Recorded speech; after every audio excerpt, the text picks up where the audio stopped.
Dear student, due to coronavirus, school started online classes for your study. So you can subscribe Golden Flower Palia YouTube channel, like and press the bell icon.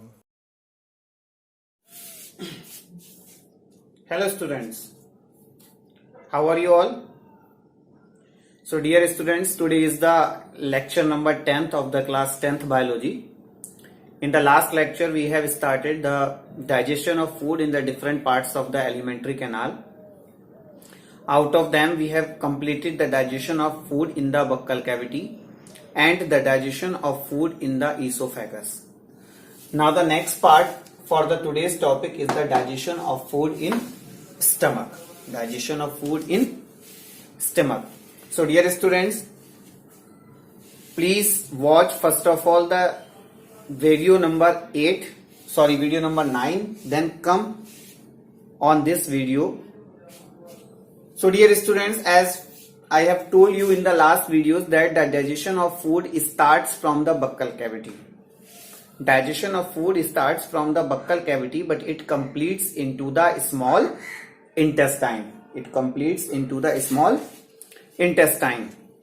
So after that, though digestion of food takes place in the esophagus, no digestion of food takes place. After that, food is carried to a J-shaped structure that is called the stomach.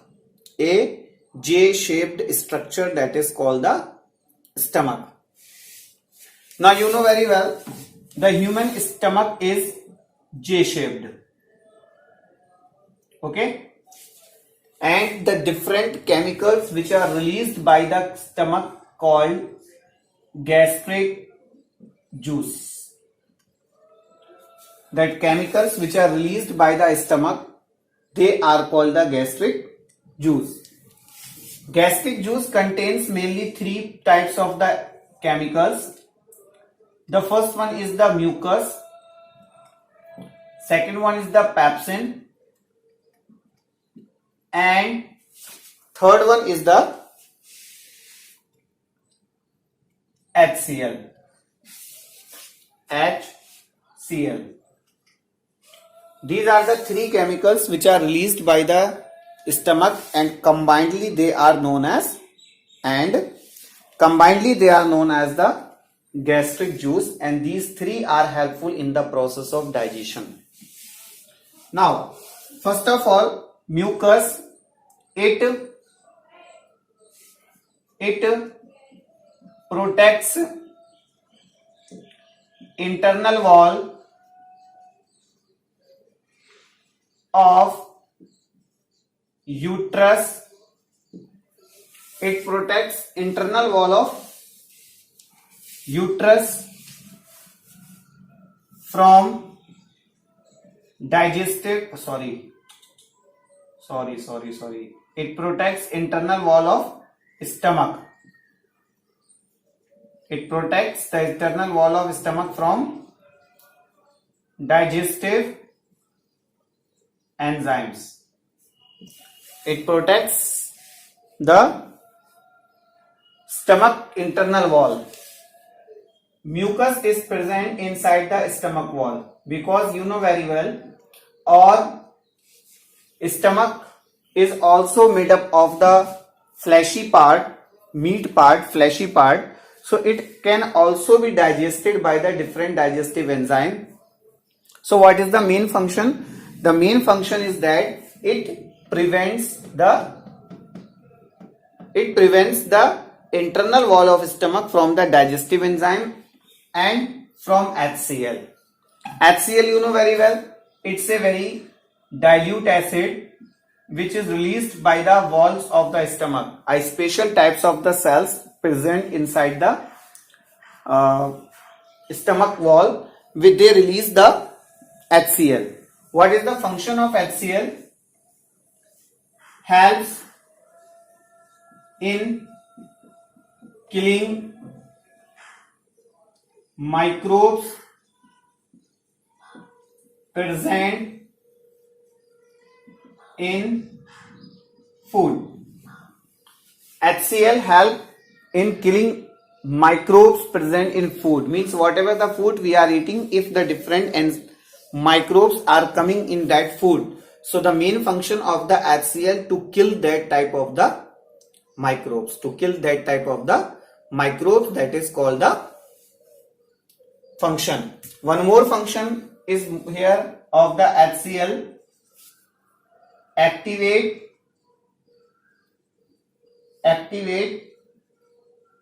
pepsinogen to pepsin. It activates pepsinogen to pepsin. I will tell you what is the pepsinogen. Pepsin helps in digestion of protein.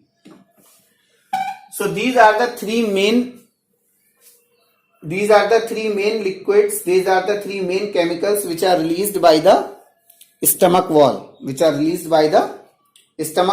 combinedly they are known as the gastric juice, Pepsin is an enzyme which digests the protein, means which starts the digestion of protein. As I told you, if you will recall your memory, the digestion of carbohydrate starts from buccal cavity, and in buccal cavity no digestion of protein and fat not takes place. The digestion of protein starts from the stomach, and in stomach no digestion of carbohydrate takes place. There is no one enzyme which is responsible for the digestion of carbohydrate in stomach,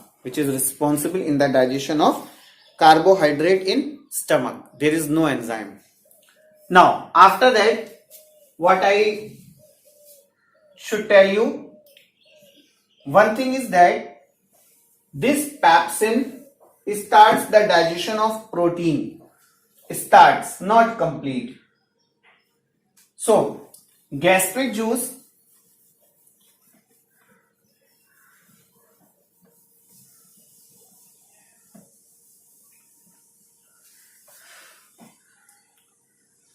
pepsin helps in digestion of protein. In stomach, digestion of protein and digestion of fat takes place. So one enzyme is present in the stomach, that is called gastric lipase. One more enzyme is released from the gastric juice. It is present in the gastric juice, that is called gastric lipase. Gastric lipase means it is the enzyme which is responsible for the digestion of fat molecules. It starts the digestion of fat molecule.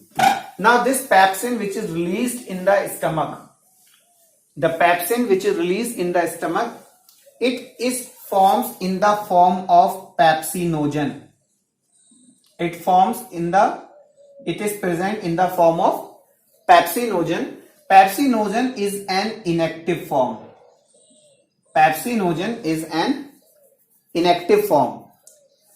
For example, if we have not taken the food, there is no food amount in the stomach. So at that time, this pepsin will be present in the form of pepsinogen.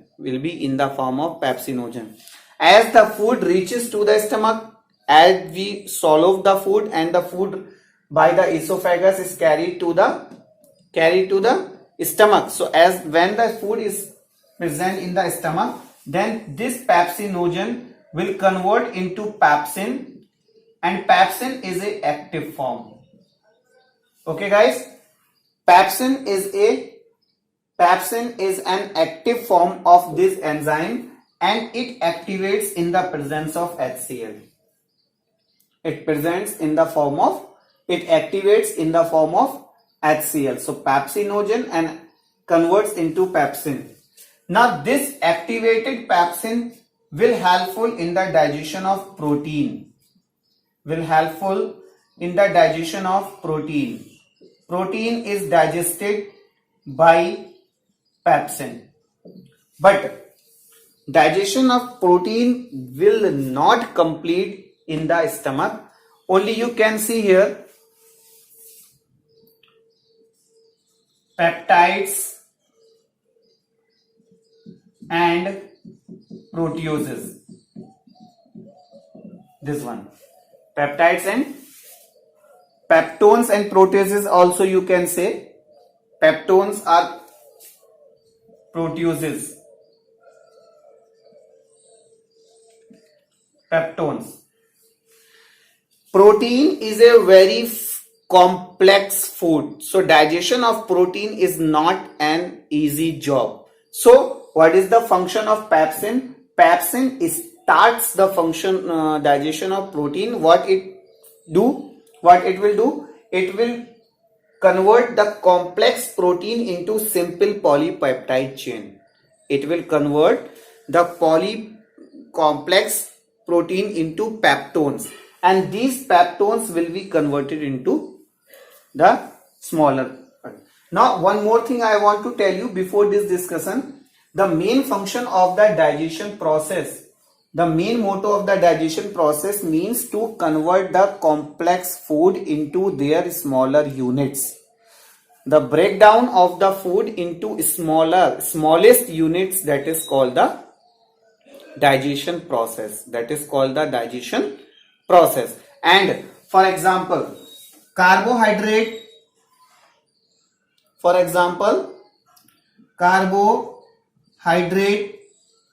is converted into glucose. Means when the digestion will be completed, then the carbohydrates will be converted into glucose. Glucose is the smallest unit of carbohydrate. Proteins will be converted into amino acids. Amino acids are amino acids, whatever you pronounce, amino acids. So amino acids are the smallest form of protein. Amino acids are the smallest form of protein. Then after that, fats are converted into fatty acids and glycerol.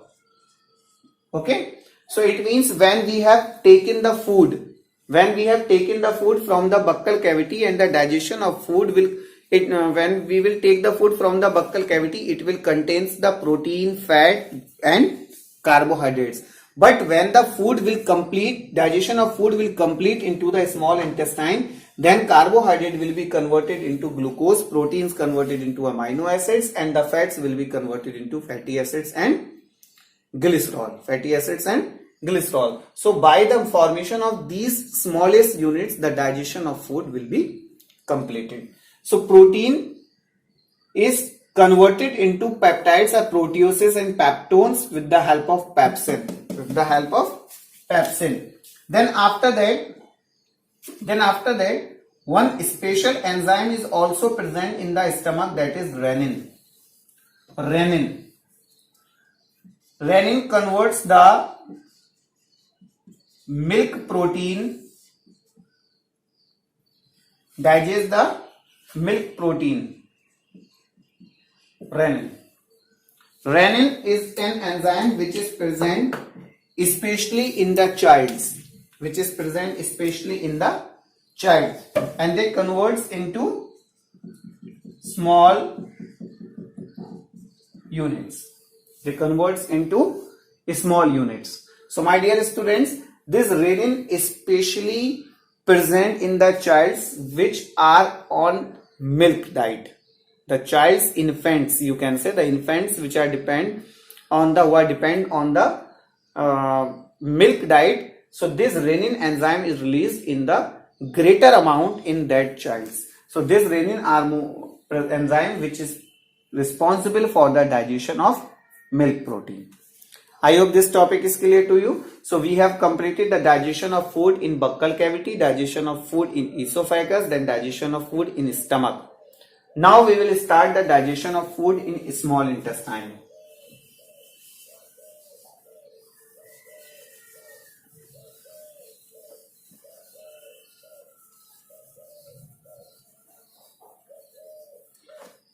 Digestion of food in small intestine.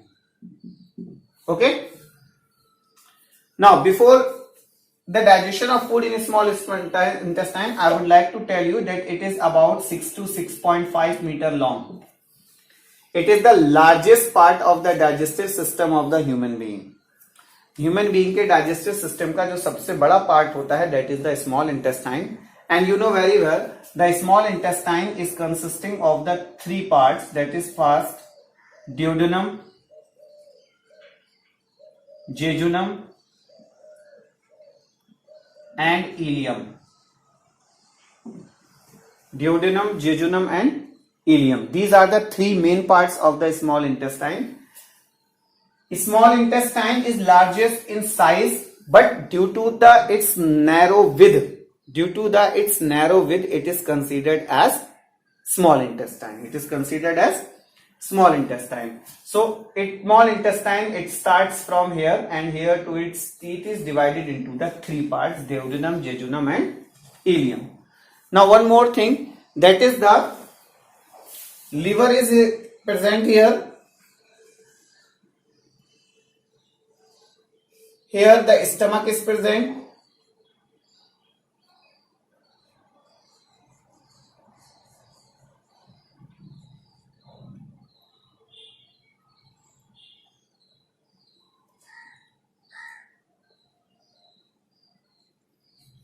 Okay, this is the liver,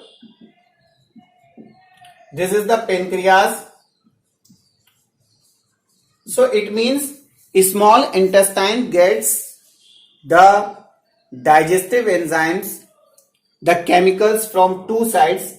Liver chemical is also secreted in the small intestine.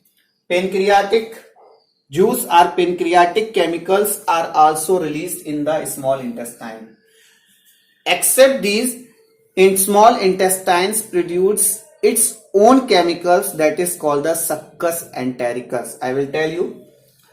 So, you can look here that small intestine gets the chemicals from liver and the pancreas, and these 2 chemicals comes into the small intestine. So, I would like to tell you one more thing, that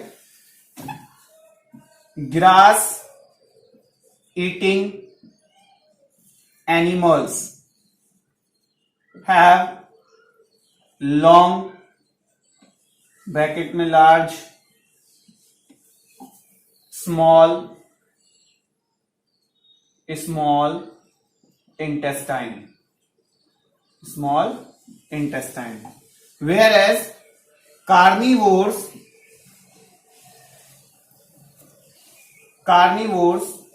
have small size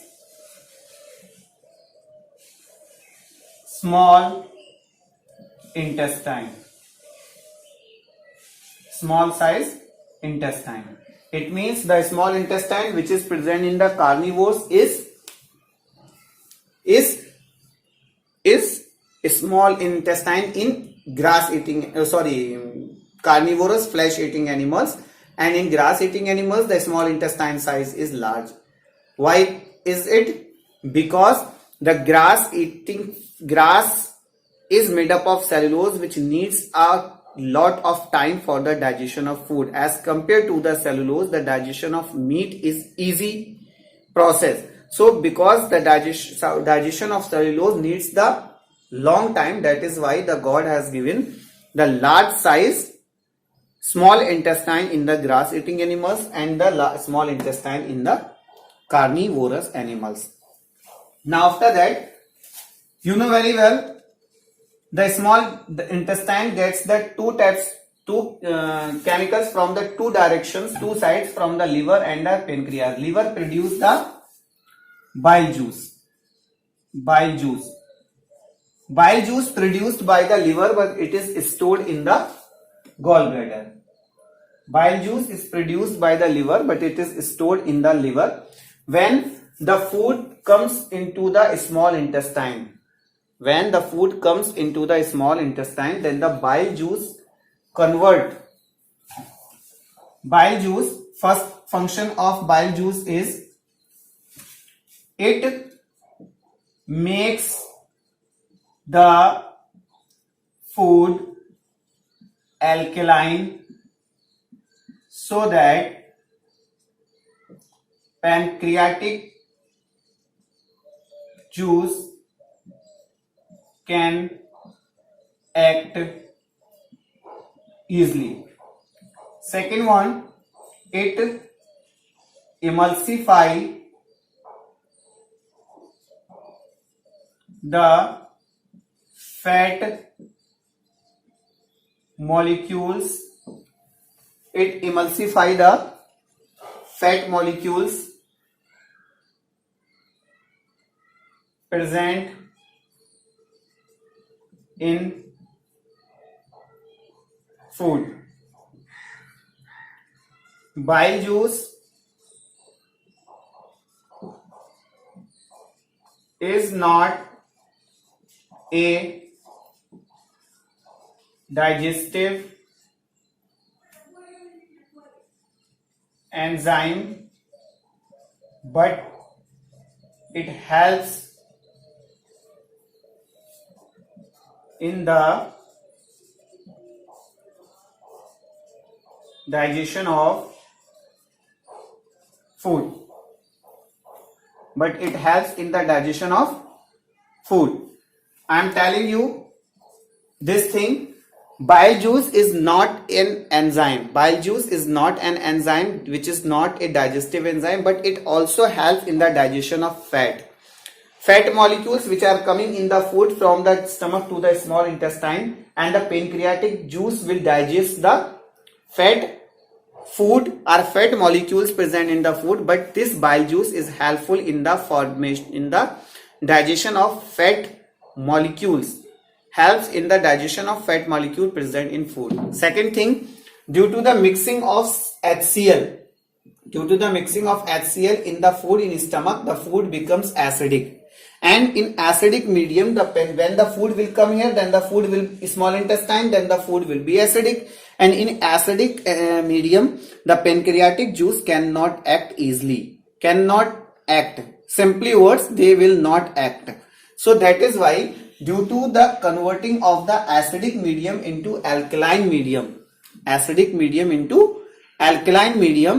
what? The bile juice is present, which turns the acidic medium of food into alkaline medium, so that the pancreatic enzymes can digest very easily. So dear students, today I am stopping here. This is the topic for today's explanation, and in the next video we will continue the same topic, that is the digestion of food in small intestine. Till that, have the more practice, keep working, do hard work. All the best. God bless you.